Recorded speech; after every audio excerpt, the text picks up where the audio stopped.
Estamos en tiempo de balance positivo y Julio César y yo hoy, digo, yo no sé si tú, Julio César, pero yo quiero que hablemos sobre la protección de datos.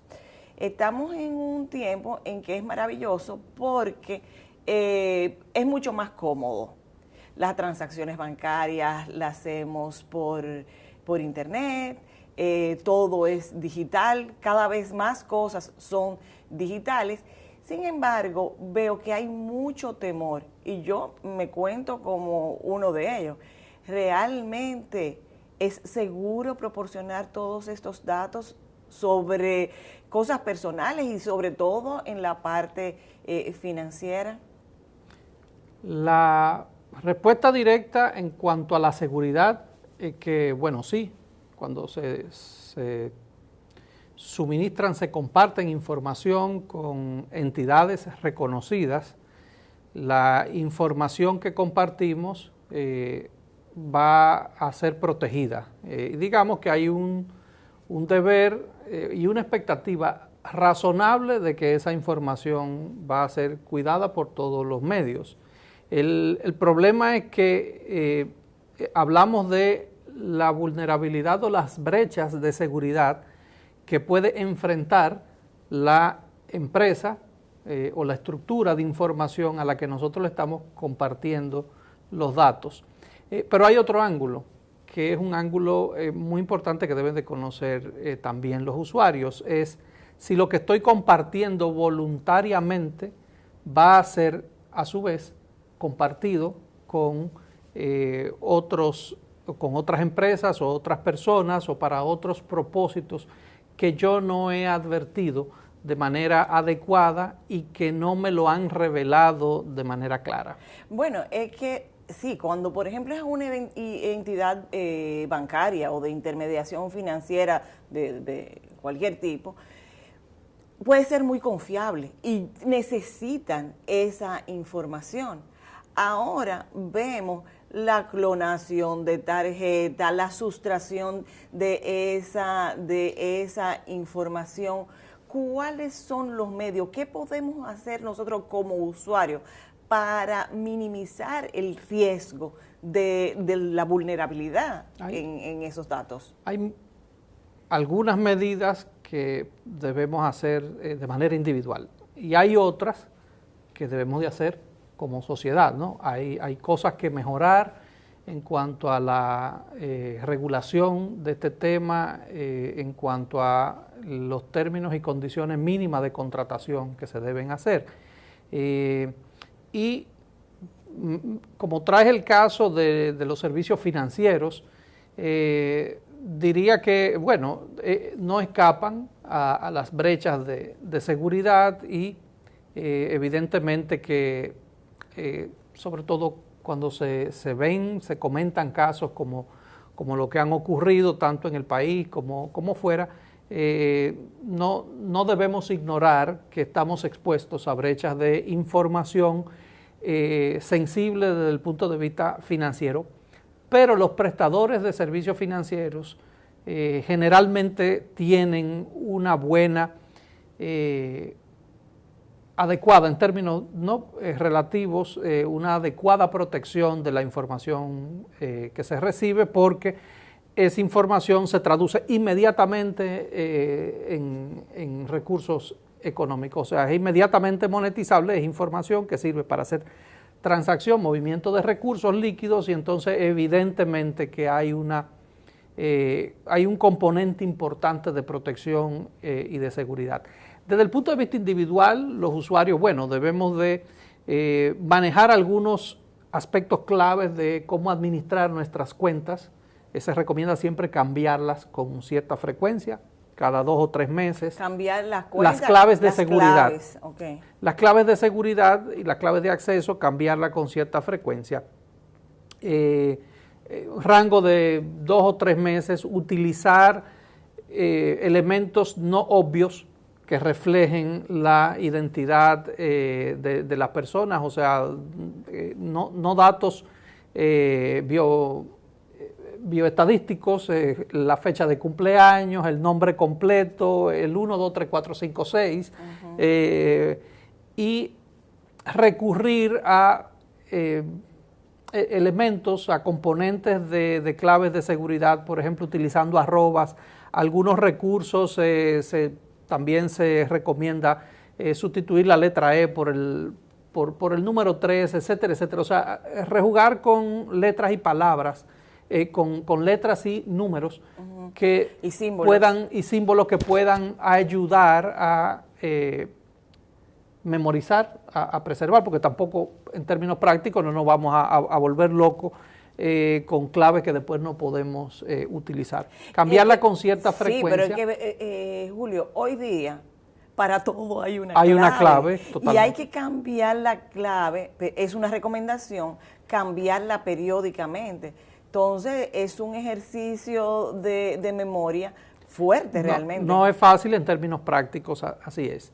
Pero es más complicado cuando una persona pierde o se ve muy expuesta en términos de seguridad, que le hackean una cuenta en las redes sociales, se compromete el riesgo reputacional, se compromete información financiera, y bueno, un caso que vemos que nos pasa con bastante frecuencia, la pérdida de un dispositivo electrónico, o sea, de un celular, de una computadora, de una tableta. Que es casi como si se llevaran el cerebro de uno. Se le va el alma detrás del aparato, y entonces ahí vienen los problemas de cómo accedo a la información que está en la nube, si la tengo actualizada, si coloqué el dispositivo de una manera que revele mucha información sensible desde el punto de vista personal.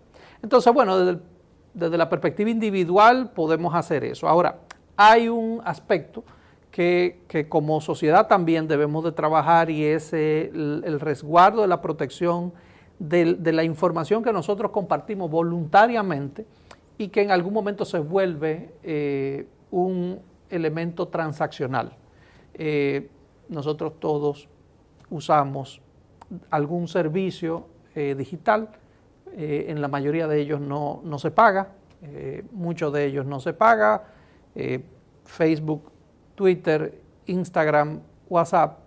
La gente se pregunta, ¿cómo se repone eso? ¿Cómo es que esas compañías llegan a valer tanto y no cobran por usuario? Bueno, cuando no hay un precio por un servicio que le dan a usted, generalmente la mercancía es usted. Lo que pasa es que no le han dicho que ahí la transacción es a usted que lo están vendiendo. Y eso es lo que pasa. La información que nosotros suministramos, lo que accionamos a través de una plataforma, de una red social, se vuelve luego una información estadística y una información de tipo particular, y por eso mucha gente se bromea y dice, yo creo a veces que el aparato me está oyendo. Sí. Y que si usted va a buscar un boleto de viaje, de repente encuentra en su correo electrónico o encuentra publicidad y le llega publicidad de el mismo lugar, el mismo destino al que usted estaba buscando información. Da paranoia, porque dice, ¿quién me está oyendo? Si busca algo para la mascota, de repente empiezan a llegar la información de eso, y hay gente que cree que eso se produce por arte de magia. No, hay una serie de elementos que nos van parametrizando los patrones de consumo, y esa información se comparte y se negocia. Julio, danos recomendaciones para lo que podemos controlar. En este momento lo que yo puedo controlar es lo que yo puedo hacer. Lo que hay muchísimas otras iniciativas, pero que no dependen de mí. Así es. ¿Ves?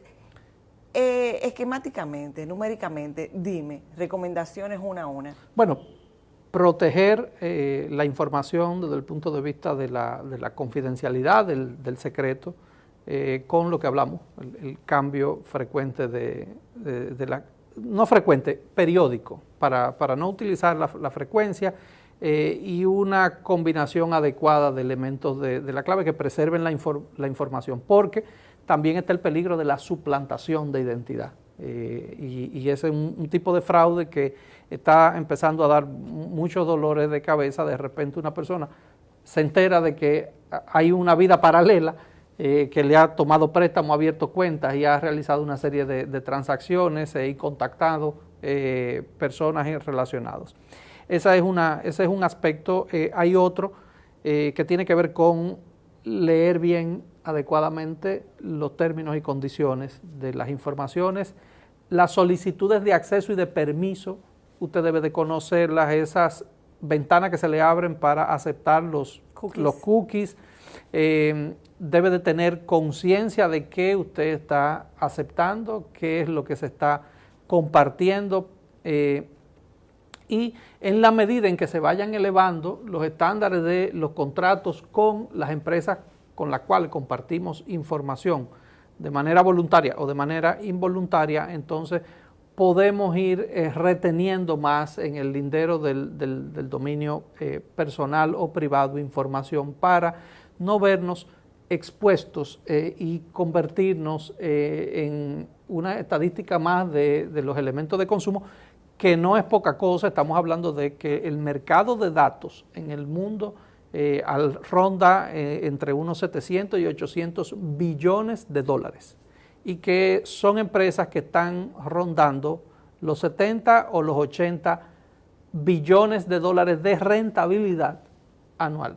Entonces, cuando uno ve que le ponen una multa pequeñita a Facebook de 14 millones de euros, la verdad que lo pagan felices y contentos, porque no guarda proporción con la dimensión del negocio en el que estamos asistiendo, no viendo en esta época. Bueno, pasando balance positivo, tenemos que concluir de que nada en la vida es gratis.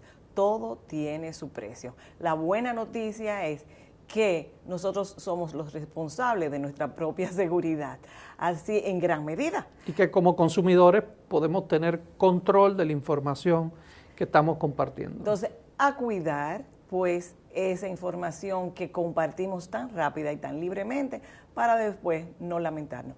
Julio, muchas gracias por acompañarnos en Balance Positivo. A ustedes continúen con nosotros en Mujer a Tres Tiempos. Tengo un lugar donde las palmeras bailan con las olas. Así que ven que reservando lo mejor que tengo para ti. Que tengo montañas, playas y valles. Que si vienes seguro te vas a quedar. Tengo un paraíso que quiero enseñarte. Aquí te espero. Ven, ven, ven. Tengo la tierra más bella reservada para ti. República Dominicana, reservada para ti. Banreservas, el banco de todos los dominicanos.